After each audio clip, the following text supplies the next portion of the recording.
দূর বেটা, কিসের নামাজ? এই বিজ্ঞানের যুগে এসবকে বিলিভ করে নাকি? আল্লাহ যে আছে আমার প্রমাণ দিতে পারবি তোরা? চিল্লি করিস না, দাঁড়া। ওই যে হুজুর আসতেছে, হুজুরকে ডাক দেই, তাই বলি এ হুজুর। হুজুর আপনার ডাকলাম এর জন্য আমাদের মধ্যে একটু সমস্যা হয়েছে বুঝছেন।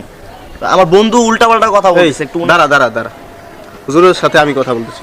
জি ভাই, আপনি আপনার প্রশ্ন করেন। আচ্ছা, আমি আপনাকে 3টি প্রশ্ন করব। আল্লাহ এখন কি করছেন?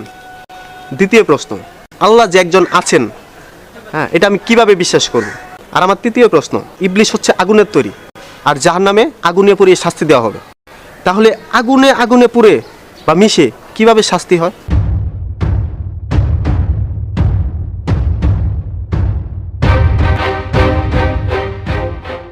আরে কি করলো হুজুর? কি করলেন? হুজুর আপনি কি পাগল হয়ে গেছেন নাকি? আপনাকে সমাধানের জন্য ডাকলাম, আপনি মাইরা দিলেন। তোরা যে কথাগুলো বলতেছ এটা কি সত্যি? সত্যি হলে আমি কি হুজুরে ডাকামো? আচ্ছা চেয়ারম্যান সাহেব, আমি হুজুরকে তাহলে যাই নিয়ে আসি। আচ্ছা ঠিক আছে, যা। চেয়ারম্যান সাহেব, হুজুরকে নিয়ে যাচ্ছি। কি হুজুর, আপনি যে ওরে মারছেন এটা কি সত্যি? জি চেয়ারম্যান সাহেব। বুঝলাম আপনি প্রশ্নের উত্তর দিতে পারবেন না, তাই বলি কি আপনি কাউকে আঘাত করে দিবেন? আমি তো ওনার প্রশ্নের উত্তর দিয়েছি। কি? চেয়ারম্যান সাহেব কোনো উত্তর দেয় নাই, উত্তর কিছু না দিয়ে ইট দিয়ে আরো উল্টা আঘাত করছে। হুজুর আপনি কিভাবে উত্তরটা দিচ্ছেন একটু বলেন তো দেখি। দেখুন চেয়ারম্যান সাহেব, এই ভাইটা আমাকে প্রথম প্রশ্ন করেছিল আল্লাহ এখন কি করছেন, আর তখন আমি তাকে আঘাত করি। আর আঘাত করার মাধ্যমে এটা বুঝিয়েছি যে আল্লাহ আমাকে দিয়ে তাকে আঘাত করিয়েছেন সেই সময়। হ্যাঁ, সুন্দর সুন্দর উত্তর দিয়েছেন আপনি। আর তার দ্বিতীয় প্রশ্নটা এরকম ছিল যে আল্লাহ আছে, তিনি এটা দেখতে চান, না দেখলে নাকি তিনি কিছু বিশ্বাস করে না।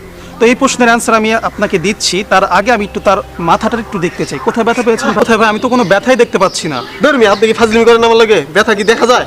এই যে ভাই, ব্যথা যেমন দেখা যায় না, অনুভব করা যায়, ঠিক আমার আল্লাহ সুবহানাহু ওয়া তাআলাকেও দেখা যায় না, অনুভব করতে হয়। আর তৃতীয় নম্বরে তিনি প্রশ্ন করেছেন যে ইবলিস আগুনের তৈরি, আর জাহান্নামেও আগুন দ্বারা শাস্তি দেওয়া হবে। তাহলে আগুনে মিশে কিভাবে শাস্তি হয়? তো এইটাই আমি তাকে ইট দিয়ে মেরেছি। ইট হচ্ছে মাটির তৈরি, আর মানুষও তো মাটির তৈরি। ঠিক মাটিতে মিশে যেভাবে তিনি ব্যথা পাচ্ছেন, ঠিক জাহান্নামেও এভাবেই আগুন দ্বারা আগুনকে শাস্তি দেওয়া হয়। আর ভাই দেখুন, আপনাকে আমি ইচ্ছে করে আঘাত দেইনি, আসলে আপনাকে বোঝানোর জন্য আমার আঘাত দেওয়াটা দরকার ছিল। তারপরও যদি আপনি কষ্ট পেয়ে থাকেন, প্লিজ আমাকে ক্ষমা করবেন। সমস্যা নেই ভাই, আমি এখন বুঝতে পেরেছি। আর আল্লাহ যে আছেন এবং সবসময় থাকবেন, এটা এখন আমি মানি ভাই। তাহলে এখন থেকে মনে প্রাণে আল্লাহকে বিশ্বাস করবেন তো ধন্যবাদ ভাই? ভাই।